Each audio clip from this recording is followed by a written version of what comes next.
Hi, you guys. Okay, so this week is the last week of stuff. I mean, you still have to apply all this information to the project, but that's next week. This week is the last week of new learning. So last week we talked about slope, and you figured out how to calculate the slope of a graph, of a line on a graph. Okay, super important because what the slope tells you is the relationship. So if the independent variable x is increasing and the slope kind of goes like this, that means that as x, the independent variable, is increasing, y, the dependent variable, because remember it's x and y is increasing as well, right? As the slope goes up. If you had a slope like this, that would mean that as x is increasing, y is decreasing, right? Because you see along the y-axis, the numbers would be getting smaller. So that's when we talked about a positive slope or a negative slope. This week, we're going to be talking about something a little bit different. This is the y-intercept. Now, you've heard the word intercept before, especially if you're a football fan, but the word intercept actually means like to take, seize, or stop something away from something else or away from somebody. In this case, it's actually the point at which the line with the equation, the point at which the line crosses the y-axis. So it's the y-intercept. It's the point at which the line crosses or goes bonk against the y-axis. Okay, so we can figure this out a couple of ways. I've got up here a table. Okay, so this is the independent variable, x. This is the dependent variable. Remember, this depends on this. Okay, so as this changes, then that means that this changes. So I've got x, when x is 2, or 0, sorry. When x is 0, y is 2. When x is 1, y is 4.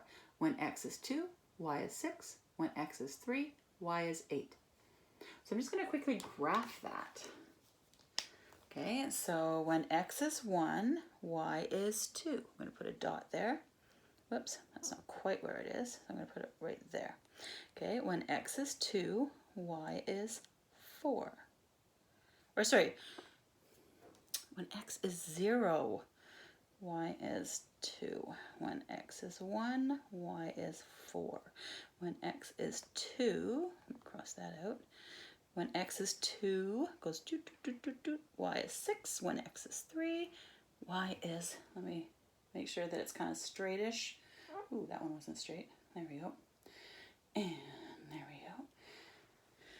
And I promised that I would have a ruler for this week, and I do, but it's in the other room, and I want to finish making this video. So we're going to keep going with our straight edge. It doesn't matter what it is. It just matters that it's straight.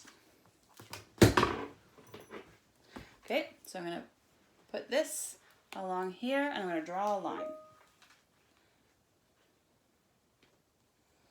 Doo, doo, doo.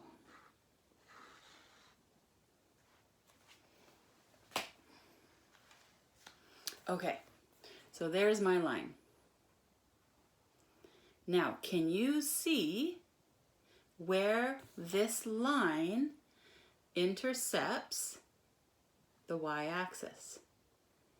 It intercepts at 2. If I wanted to, I could extend that line even further.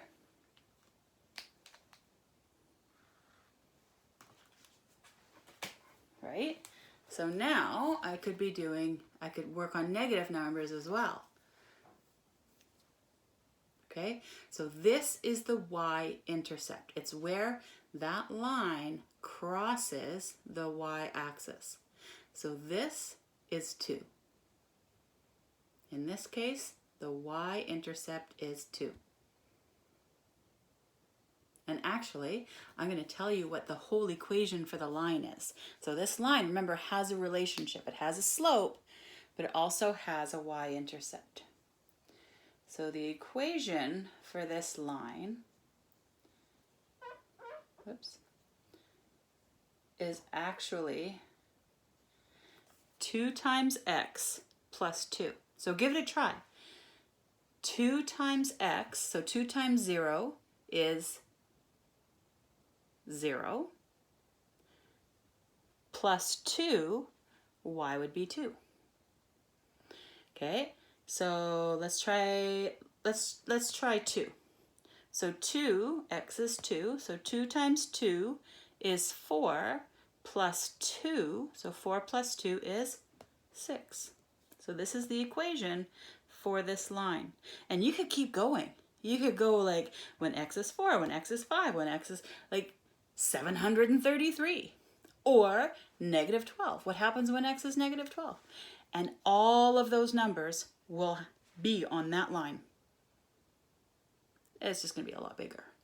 So now I have a question for you.